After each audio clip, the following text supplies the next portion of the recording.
大家睇個地方，大家知唔知道邊度咧？我諗中意食嘢嘅人都知道咩地方係叫咩地方啦。呢度係清風街，好多嘢食嘅喎。嗱，有冇諗過，如果食到飽晒之後咧，即刻係翻屋企，又係咪幾咁正咧？嗱，今日帶呢個盤咧，就啱喺隔離嘅啫。Let's go！各位好，今日我嚟介紹呢個單位咧，其實好適合啲年輕嘅 couple 啦，或者夫婦去住嘅噃。嗱，咁先講呢個單位啦，開放式嘅，景觀好開揚。嗱，睇下廚房啊，廚房嘅備餐區好闊落，擺焗爐啦，擺微波爐啦，亦都完全冇問題嘅喎。如果中意煮飯嘅話咧，十分之適合。另外啦，呢個地區咧就可以擺梳化啦，擺床亦都冇問題喎。若果你想咧即係擺即係有啲創作空間，想揀間房亦都 OK 嘅喎。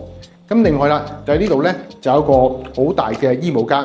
如果年輕夫婦咧對衣着有要求啦，有個好大嘅地方俾你可以擺衫啦、擺衣着啦、擺你自己中意嘅嘢都冇問題喎，所以個係好實用嘅。